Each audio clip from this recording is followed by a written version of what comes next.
어떤 고아가 있었습니다.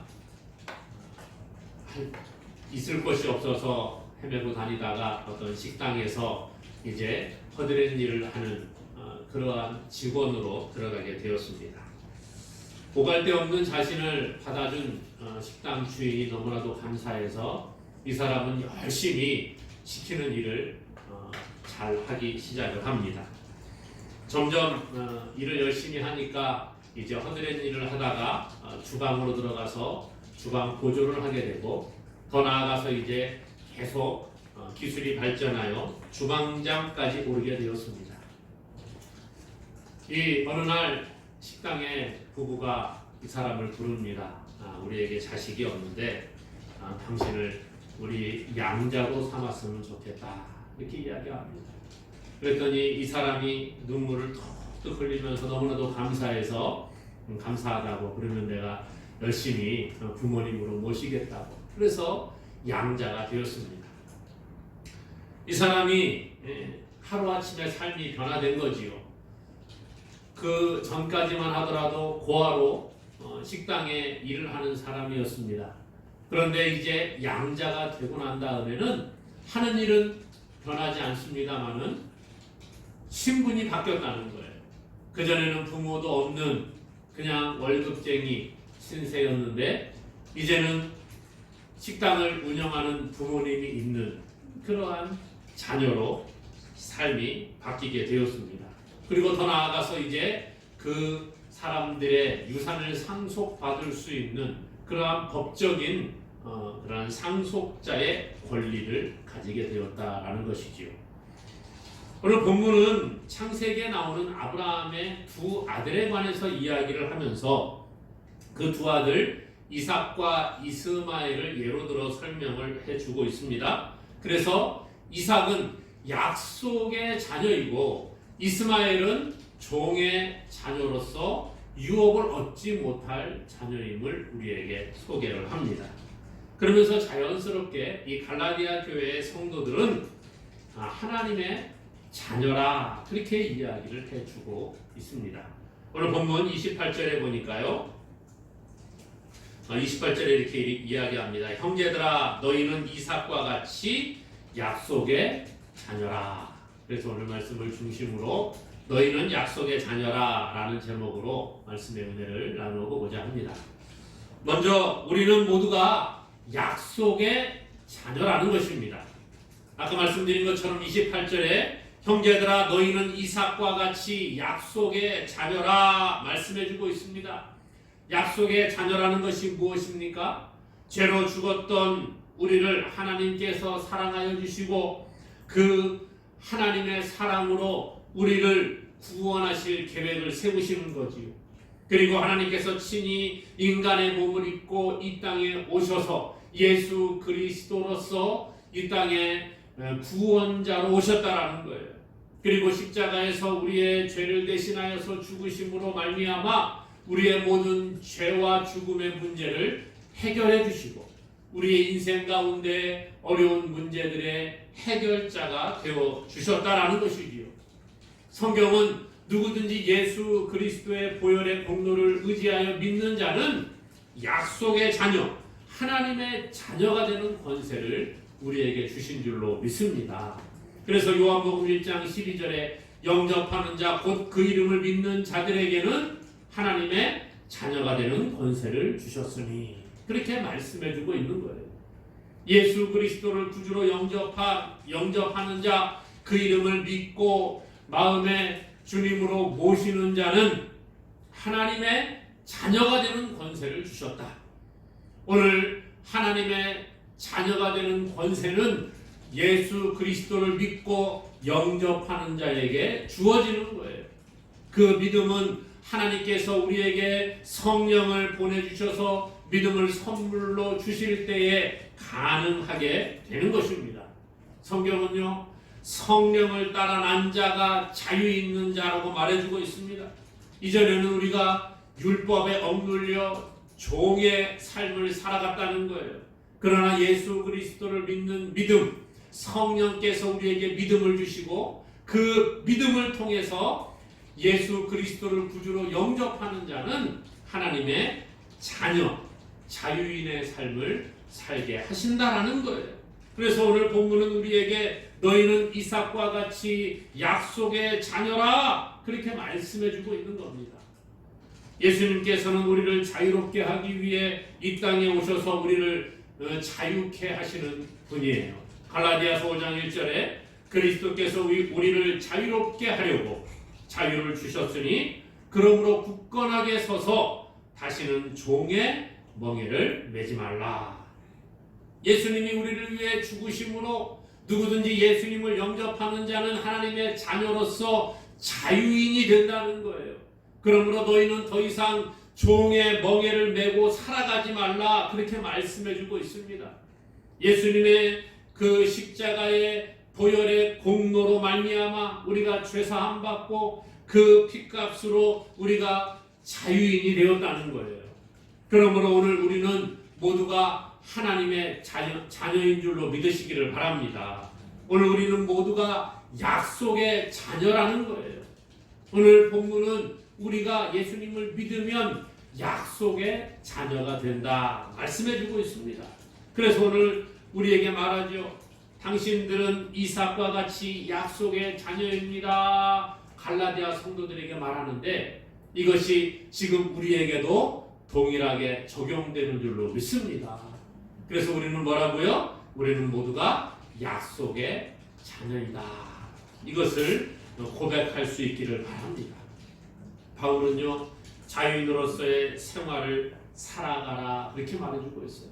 너희는 더 이상 종이 아니고 자유인이기 때문에 하나님의 자녀로서 자유인의 삶을 살아가야 합니다. 그렇게 권면하고 있다라는 거예요. 우리가 우리의 신분을 분명히 알아야 합니다. 제가 서두에 말씀드린 것처럼 식당에 일을 하는 그 사람, 처음에는 고아로서 직원으로 그 식당에 들어가서 일을 하게 됩니다. 그러나 그 식당의 양자로 이제 입양을 된 다음부터는 어떻게 되는 거예요? 신분이 바뀌는 거예요. 그 전까지는 그냥 일하는 종업원에 불과했습니다. 그러나 이제 양자가 된 다음부터는 동일한 일을 하지만 이 사람의 신분은 뭐예요? 그 식당 주인 아들인 거예요. 식당 주인 아들로서 그 식당을 물려받을 상속자의 자격이 그 사람에게 주어졌다라는 거지요.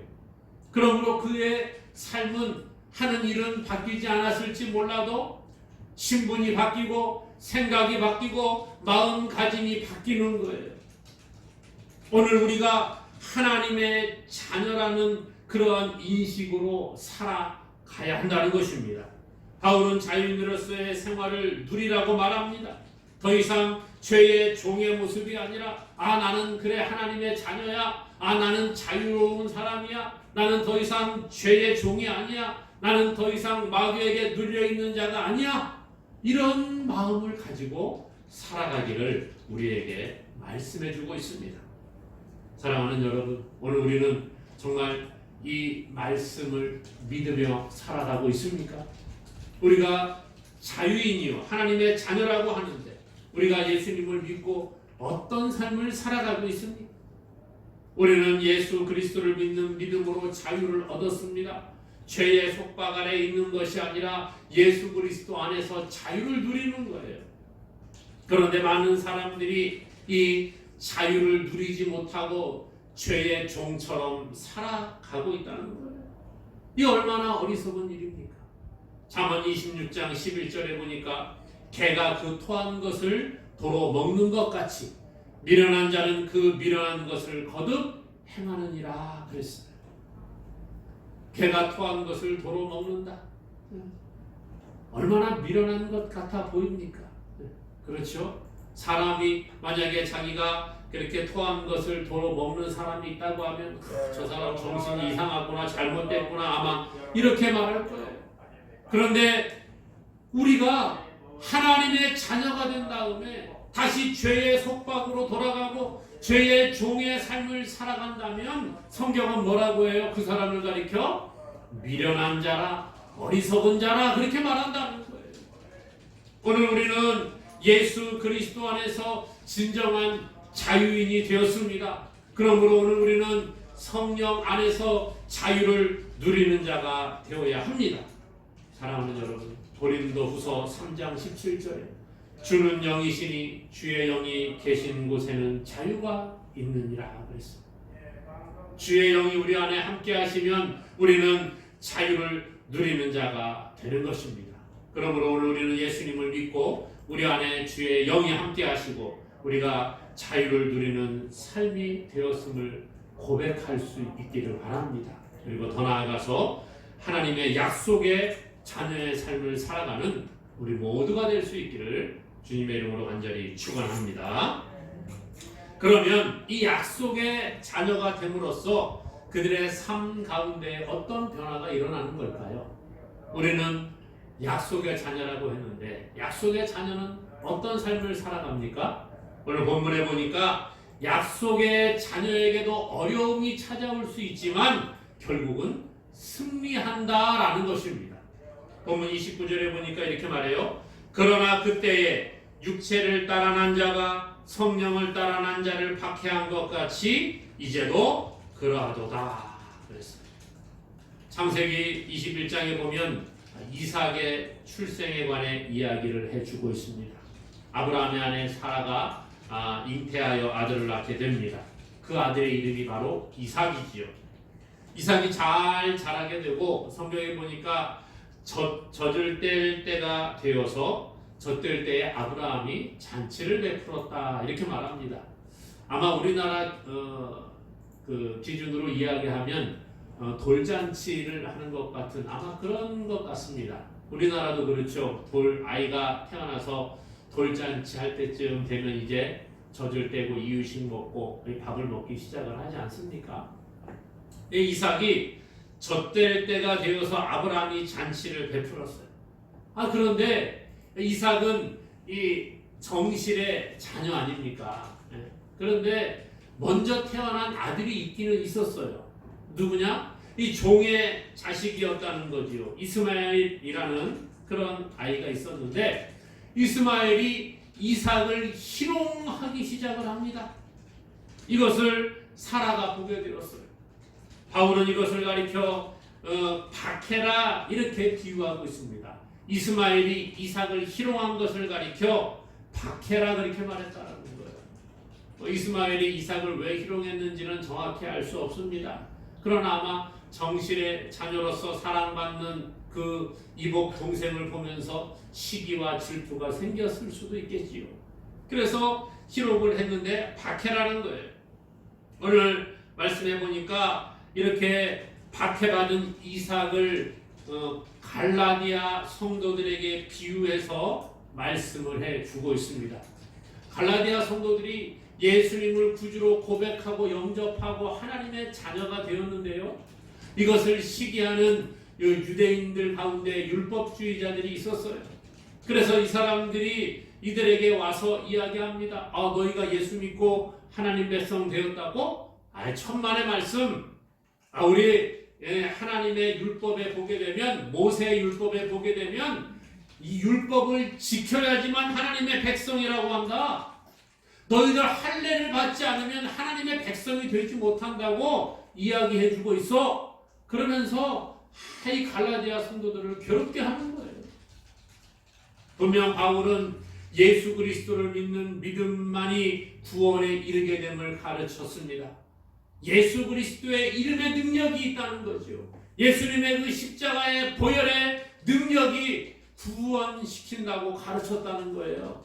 그런데 유대교 율법주의자들은 이런 바울의 가르침이 잘못되었다고 말합니다. 너 믿음으로만 구원받는 게 아니라 이 율법을 지켜야 되고 모세의 율법을 따라서 할례를 받아야 되고 그렇게 해야지만 구원받을 수 있다라고 그렇게 자꾸 이야기를 하니까 이 갈라디아의 성도들이 혼란이 온 겁니다. 정말 그게 맞는가? 아닌데 우리 바울 사도는 우리에게 예수님 믿으면 구원받는다고 가르쳤는데 저 사람들은 와가지고 율법을 지켜야 되고 할례를 행해야지만 구원이 있다고 말하는데 무엇이 과연 옳은 것인가? 혼란이 찾아오기 시작을 한 겁니다. 그래서 바울은 오늘 이 갈라디아서를 통하여서 다시 한번 복음의 핵심을 가르쳐 주고 있는 것입니다. 신앙의 어려움이 찾아오고 혼란이 찾아오는 것을 보면서 이들에게 정말 바울이 바른 복음을 가르치기 시작을 하는 거죠. 우리가 신앙생활 하다가 보면 때로는 갈라디아 성도들처럼 이런 혼란 가운데 빠질 때가 있습니다. 예수 믿으면 복 받는데, 예수 믿으면 만사가 형통한데, 이런 얘기 우리가 많이 들었잖아요. 그래서 교회 다니면서 예수님 믿으면 어려움도 찾아오지 아니하고 잘 될 것이라 생각을 합니다. 우리 자녀가 복 받아서 좋은 대학에 가고 좋은 직장에 취직을 하고 아프지도 않을 것이라고 생각을 합니다. 예수 믿는 사람들은 암에 걸렸어도 기도하면 다 나음을 받고, 예수 믿는 사람들은 어떠한 질병에 걸리지도 않고, 지금 이 코로나 시대에 예수 믿는 사람은 코로나에도 걸리지 아니하고, 이런 생각을 하는 사람들이 있습니다. 물론 하나님이 지켜주셔서 그런 일도 일어납니다. 그러나 예수 믿는 사람들에게도 어려움도 찾아올 수 있다는 거예요. 예수님 잘 믿고 섬기는 사람도 몸이 아프기도 하고, 예수님을 잘 믿고 섬기는 분들도 암에 걸릴 수도 있고, 예수님 잘 믿는 믿음의 가정의 자녀가 대학에 떨어질 수도 있고, 직장에 이력서를 냈는데 그 직장에 못 들어갈 수도 있다는 거예요. 어떤 분들은 그러더라고요. 내가 예수님 잘 믿었는데 하나님 나에게 왜 그러세요? 왜 나에게 이런 어려움을 주세요? 왜 내가 하필 암에 걸렸어요? 하나님 나 미워하시는군요. 나 이제 하나님 안 믿을래요. 하나님, 내가 하나님께 충성하고 하나님께 헌신하고 하나님께 헌금도 드리고 저는 11조도 빼먹지 않았는데 왜 우리 자녀가 저렇게 어려움을 당합니까? 하나님 안 계신 것 같아요. 그렇게 말하는 분들이 계시더라니까요. 왜 그럴까요, 여러분? 오늘 우리는요, 예수님을 믿는다는 것, 하나님의 자녀의 삶이 어떤 것인지 오해하기 때문에 그런 거예요. 예수님을 믿으면 박해도 없고, 예수님 믿으면 어려움도 없고, 예수님 믿으면 몸이 아프지도 아니하고, 예수님 믿으면 만사가 형통하다는 생각만 가지고 있으니까 이런 문제가 생기는 겁니다. 오늘 성경은요, 예수님 믿으면 박해를 각오해야 한다, 그렇게 우리에게 가르쳐주고 있습니다. 예수님 믿는다고 어려움이 안 생기는 것이 아닌데 박해가 있을 것이고 그 박해를 믿음으로 이겨나가라고 우리에게 가르쳐주고 있다는 거예요. 예수님께서도요, 예수 믿는 자들에게 박해가 있을 것을 가르치셨어요. 마태복음 5장 10절 이하에 보니까요, 을을 위하여 박해를 받는 자는 복이 있나니 천국이 그들의 것이니라. 나로 말미암아 너희를 욕하고 박해하고 거짓으로 너희를 거슬러 모든 악한 말을 할 때에는 너희에게 복이 있나니 기뻐하고 즐거워하라. 하늘에서 너희의 상이 큼이라. 너희 전에 있던 선지자들도 이같이 박해하였느니라. 예수님이 가르쳐 주신 거예요. 너희가 을을 위하여 박해를 받는다는 거예요. 사람들이 너희를 욕하고 박해하고 거짓으로 너희를 거슬러 모든 악한 말을 할 수 있다는 것입니다. 예수님 말씀하신 거예요. 그러면서 뭐라고 해요? 너희 전에 있던 선지자들도 이같이 그 사람들이 박해하였느니라. 하나님 잘 믿는 선지자들도 박해를 받았다는 거예요. 예수님의 제자들도 예수님의 그 말씀을 따라 살아가면서도 어려운 가운데 삶을 살아갔습니다. 주의 복음을 전했던 바울도 가는 곳마다 어려움을 겪었다는 거예요. 만사가 형통하고 아프지도 아니하고 부자가 되고 그런 것이 아니었어요. 예수 믿는 삶을 살아간다는 것은 어찌 보면 쉽지만은 않은 것 같습니다. 많은 사람들이 신앙생활하면서 힘들다고 합니다. 왜 이렇게 예수 믿는 게 힘드냐? 왜 이렇게 예배드리는 것이 어렵냐? 요즘 같은 코로나 시대에 정말 예배드리는 것도 어렵고 교회 나오는 것도 힘들고 그렇지 않습니까? 이런 상황 가운데 우리가 불평할 때가 있습니다. 저도 그런 마음이 생기니까요. 그러나 신앙생활을 잘 하려고 하면 우리의 대적 마귀는 우리를 가만히 내버려두지 않는 것을 기억하시기 바랍니다. 마귀는 우리와 대척점에 있는 그러한 존재지요. 그러므로 우리가 잘 되는 것을 그 우리의 원수 마귀는 좋아하지 않는다는 거예요. 그리고 자꾸 방해합니다. 우리의 마음을 흔들어 놓고 우리의 신앙을 흔들어 놓고 우리의 환경을 통해 우리가 예수님을 바르게 믿지 못하게 방해하고 있다는 거예요. 평소에는 별 말이 없고 관계가 원만하던 우리 가족들이 내가 예수님 좀 잘 믿어보려고 하니까 자꾸 박해가 들어옵니다. 주일이 가까우면 예배 드리는데 집중하지 못하게 얼마나 방해하는지 몰라요. 지금도 수많은 자들이 우리에게 그렇게 공격해 오고 있습니다. 목회하는 저도 마찬가지예요. 저라고 뭐 다르겠습니까?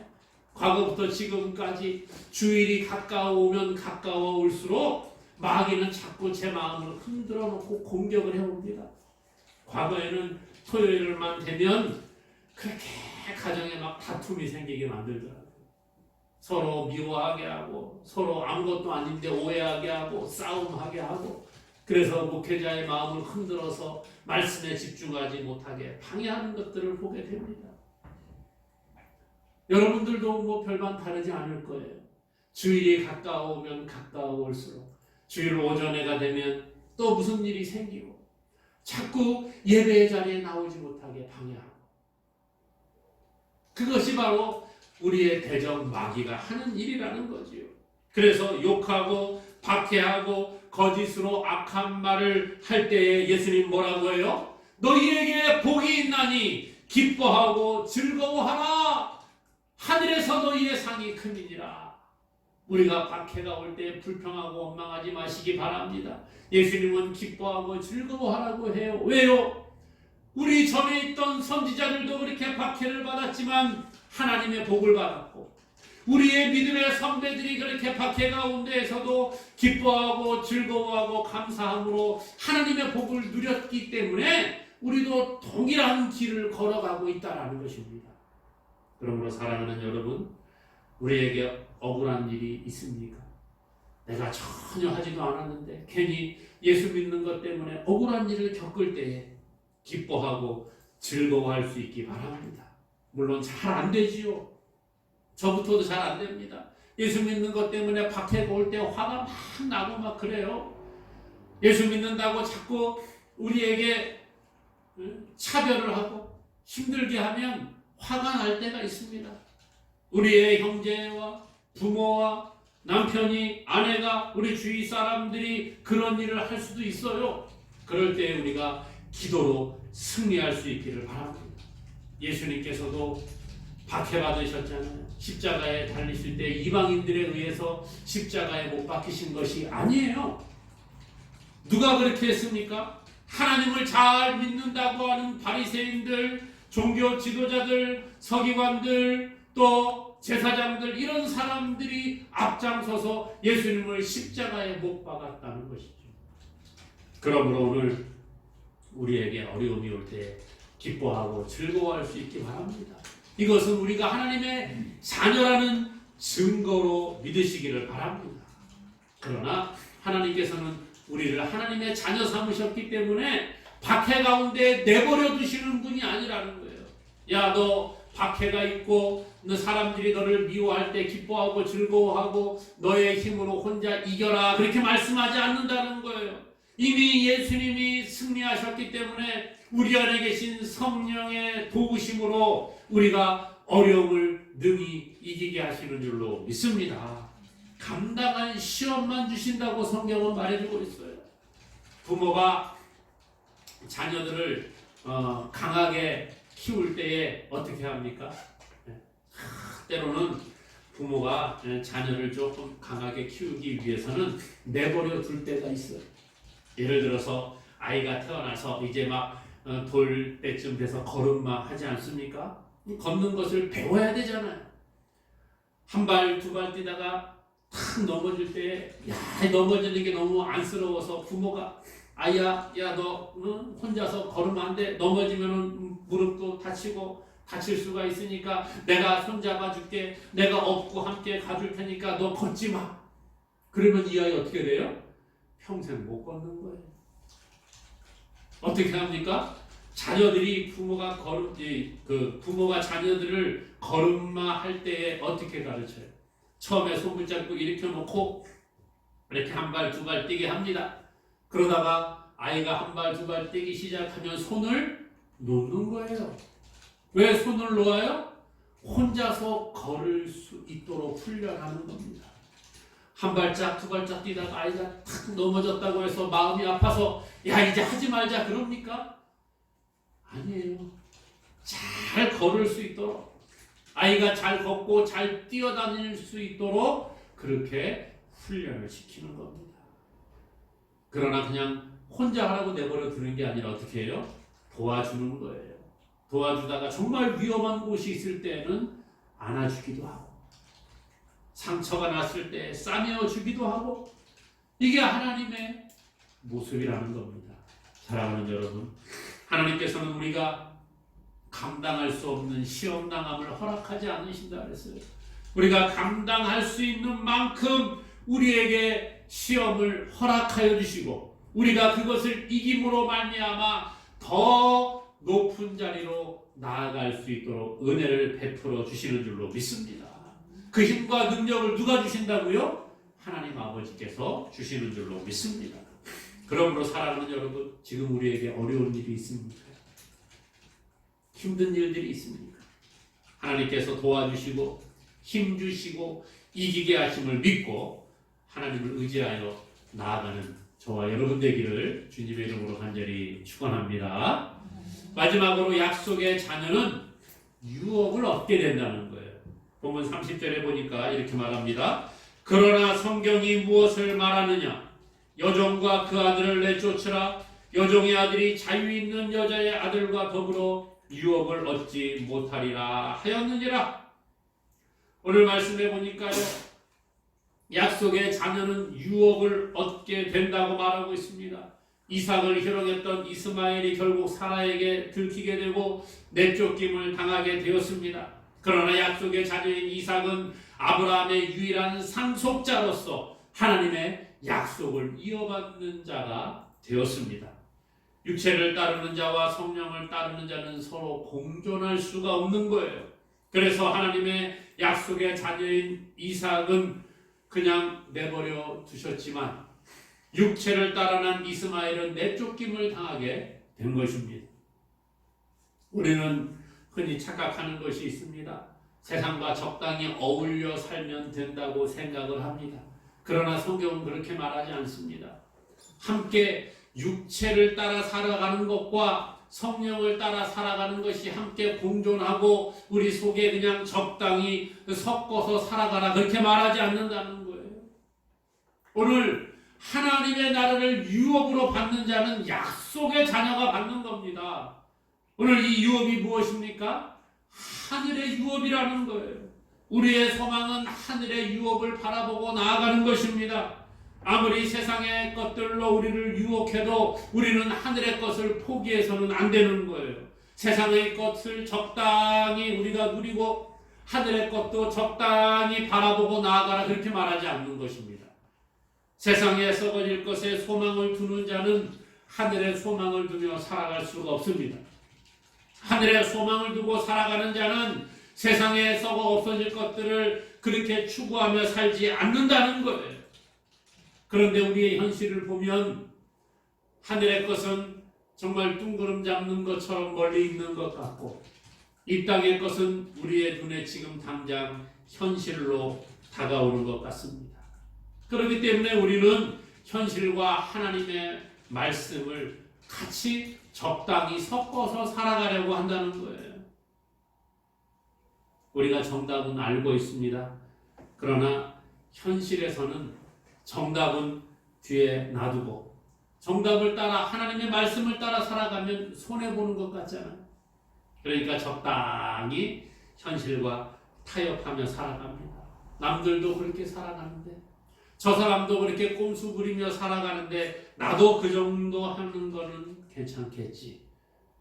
아닙니다, 여러분. 약속의 자녀는 하나님의 나라를 유업으로 받는 거예요. 그러므로 이 땅의 삶을 우리는 적당히 타협하는 것이 아니라 우리는 이 땅의 것은 나그네의 삶인 줄로 믿고 이 땅의 것과 타협하지 않는 자들이 되기를 바랍니다. 물론 이 땅의 삶을 살아가니까 세상의 것이 필요 없다는 얘기가 아니에요. 필요합니다. 이 땅의 것을 하나님은 우리에게 주시는 줄로 믿습니다. 그러나 그것에 소망을 두고 그것을 붙잡으려고 해서는 안 된다는 거예요. 우리의 소망은 저 하나님 나라의 상급이, 유업이 소망인 줄로 믿습니다.